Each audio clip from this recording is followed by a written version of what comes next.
8. Deep Dive Dubai. Dubai holds several world records for the size of its structures.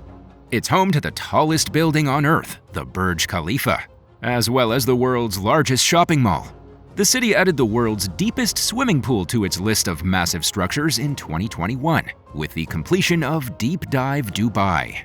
Designed for deep diving, the pool boasts a depth of 196 feet, making it 48 feet deeper than the previous record holder, Poland's Deep Spot.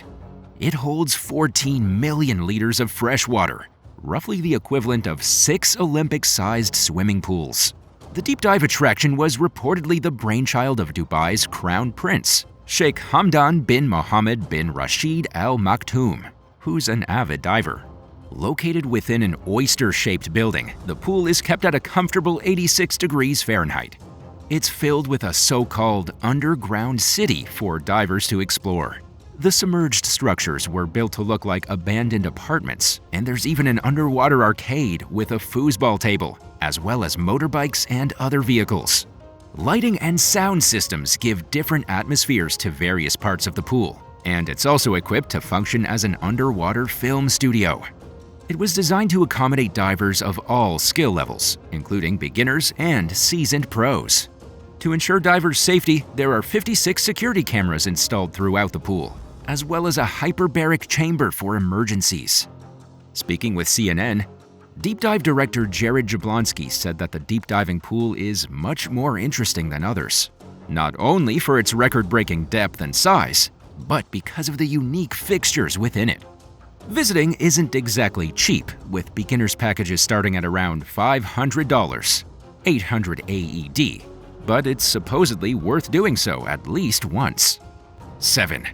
Prelude FLNG, at 1,601 feet long. The hull of the Prelude exceeded the height of the Empire State Building by several hundred feet. Built in South Korea for the Shell Oil Company and launched in December 2013, the Floating Liquefied Natural Gas, or FLNG platform, is the world's largest structure of its kind. Measuring 243 feet wide, it was built with more than 286,000 tons of steel and has a displacement of more than 661,000 tons when fully loaded. It has enough storage space for 114 million gallons, or roughly the equivalent of 175 Olympic-sized swimming pools. The Prelude went into operation in 2018 after arriving at the Browse LNG Basin gas fields off Western Australia. Production has only stopped a handful of times ever since, including in 2020 due to electrical problems, in December 2021 due to a small fire, and during a strike in August 2022. 6. Boke of Vanguard. Measuring 902 feet long and 259 feet across at its widest point, the Boke of Vanguard is the world's largest semi-submersible heavy-lift ship. Owned and operated by the Dutch company Dockwise, she was built specifically for transporting the largest oil rigs on the planet to their destinations. Her deck is watertight and sinks up to 52 feet below the surface when the vessel's ballast tanks are filled, enabling the Vanguard to carry large loads of floating cargo. After entering service in 2013, the ship's first task was to move the 53,000-ton Jack St. Malo oil platform from South Korea to the Gulf of Mexico. It's the largest floating oil platform ever built. In addition to ferrying massive pieces of equipment across oceans, the Vanguard also occasionally functions as an offshore dry dock facility. She was used as such by a submersible drilling platform in 2013 and by Carnival Cruise Lines in 2019. As of late September 2023, the vessel was en route from Singapore to Port Ingleside in Texas, with a projected arrival date in late October. 5. Mponeng Gold Mine. Located in northeastern South Africa, the 35-mile-long Witwatersrand Basin contains the world's largest known gold reserves. The precious metal was first discovered within the basin during the 1880s, sparking a massive gold rush that led to the establishment of the country's largest modern-day city, Johannesburg. Gold is a finite resource, which means that it's entirely possible for the world to run out of mineable sources of it. and as the supply dwindles, the value has only increased over time. In recent decades, gold production in South Africa has decreased substantially, with only a fraction of the mines that once existed still operating today. And while there's still a considerable amount of gold left in the Witwatersrand Basin, miners are having to dig further and further into the ground to get to it. The deepest mine in the region, and actually the world, known as Mponeng, extends over 2.5 miles underground. It's located an hour outside Johannesburg, roughly the same amount of time that it takes for someone to travel 12,600 feet to the bottom of the mine.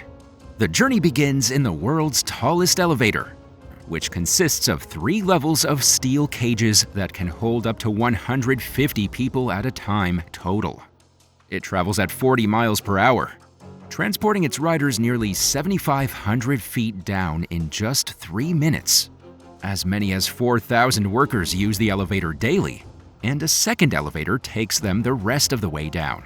From there, employees embark on a lengthy walk through the mine's seemingly endless tunnels to reach the worksite. Conditions at the bottom of the mine are dark, clammy, and extremely hot, with the temperature of the rock itself reaching as high as 151 degrees Fahrenheit, while a cooling system battles to keep the air at a less than comfortable 86 degrees Fahrenheit. Back in 2010, experts estimated that Mponeng's gold supply would run out within 8 years. The mine outlasted its projected lifespan, but as of 2022, it's reportedly barely breaking even. Thousands of tons of rock are excavated daily, but it's possible, or perhaps even likely, the cost of the mining operation will outweigh the profits while also discouraging investors from funding continued excavation. As of August 2023, Mponeng's current owners plan to extend the mine deeper into the ground in order to continue accessing the gold reserves. 4. The Channa Bridge. Northern India became home to the world's tallest rail bridge with the completion of the 1,178-foot-high Channa Bridge in 2023.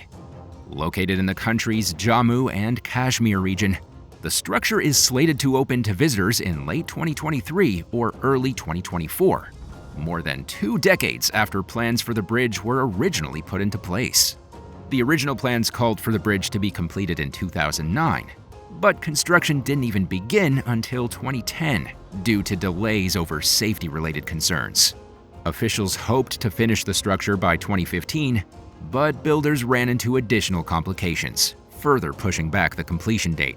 The Channa Bridge was built as part of a larger rail expansion project that seeks to expand the National Railway's access to the Kashmir Valley. Building the new line will be complicated due to the extremely rugged and mountainous nature of the region's terrain. In addition to the newly built 4,314-foot-long bridge, the project will entail building a series of bridges and tunnels, including India's longest transportation tunnel and the National Railway's first cable bridge. Altogether, the rail line will consist of 39 miles of tunnels and 4.7 miles of bridges. The project will provide a year-round link between the Kashmir Valley and the rest of India for the first time ever. As things currently stand, the only connection is a seasonal highway that shuts down in the winter, keeping Kashmir largely isolated from other parts of the country. By making it easier for people and goods to travel to and from the region, the Indian government hopes to expand Kashmir's economic opportunities and to more closely integrate it with the rest of India. 3. Ship-to-shore connector.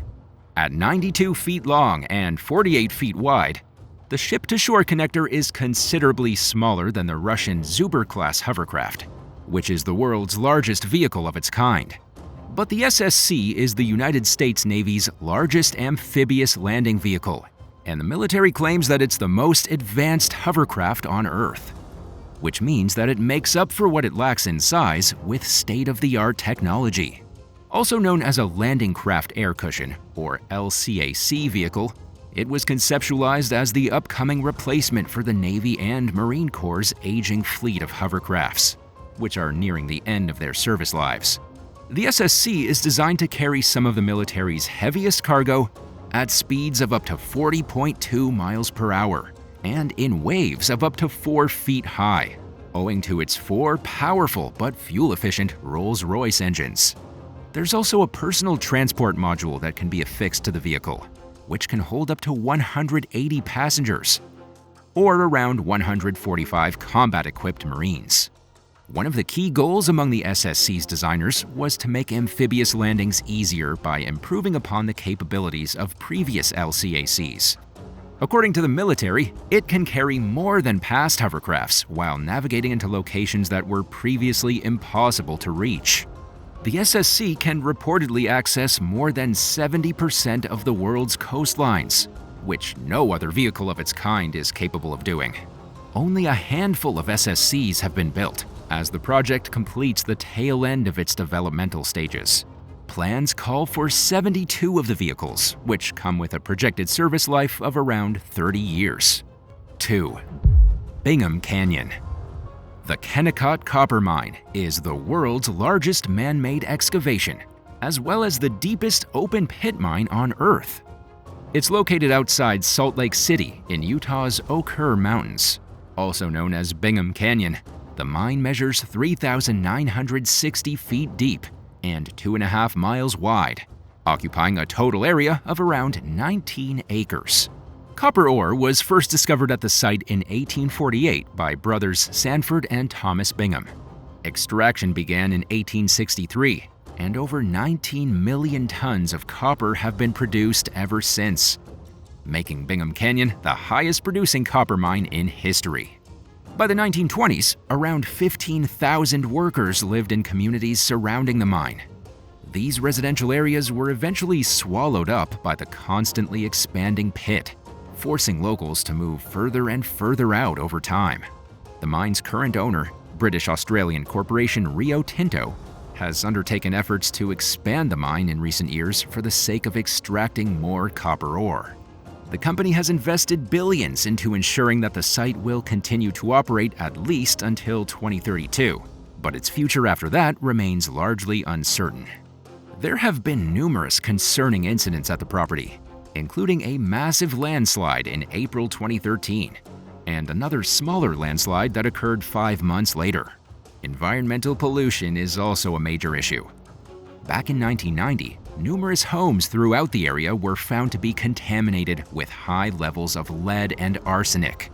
In more recent years, there have been multiple chemical spills, and the Environmental Protection Agency has identified a 72 square mile plume of contaminated groundwater, resulting from chemical spills and runoff from the mine. This basically means that tapping into the ground for a water supply is not an option, presenting officials with the increasingly daunting task of establishing a reliable freshwater source for the Salt Lake Valley's growing population. The mine is classified as an EPA Superfund site, which means that the government considers it a top priority to clean up the pollution. These efforts are ongoing, but the job won't get done overnight.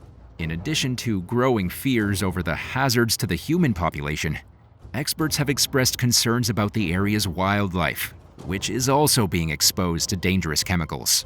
1. Ain Dubai. Measuring 820 feet high, the Ain Dubai is the world's tallest Ferris wheel. Located on Blue Waters Island in the United Arab Emirates, it's nearly twice the height of the iconic London Eye, and roughly 270 feet taller than the previous record holder, the High Roller in Las Vegas. Construction began in 2015, with a planned completion date of late 2020, but the Ain Dubai didn't open until a year later in October 2021. The giant wheel consists of 48 capsules, which can hold at least 1,400 passengers. It even has special cabins for people to dine in while they ride, and it offers a view of multiple major landmarks, including Burj Al Arab, Palm Juraya, and the Burj Khalifa. Unfortunately, nobody has enjoyed its view since March 2022, when it shut down for periodic enhancements, after being in operation for just 6 months. And it's unclear if or when people will get to ride it again. In April 2023, officials announced that the wheel was closed indefinitely, without offering an explanation as to why. The structure continues to be lit up at night, but it has reportedly lost its safety certification as it languishes with an uncertain future. According to some local residents, the wheel began vibrating loudly during the short time it was open, while others claimed that it caused the ground to shake as it rotated. There were also rumors about the foundation being unsound. Any of these explanations seem plausible, and unfortunately, there has been no word on what the problem is and if the wheel will ever reopen. Both government officials and the companies involved in building and operating the wheel declined to comment to reporters. It's a shame, because if it were actually running, the Ferris wheel would probably be a fun attraction. For now, it stands as a reminder of what appears to be a failed attempt at creating a structure of record-breaking size, and running into unexpected problems along the way. Thanks for watching. Which one of these mammoth structures impressed you the most? Tell us in the comments, and don't forget to subscribe. See you next time. Bye.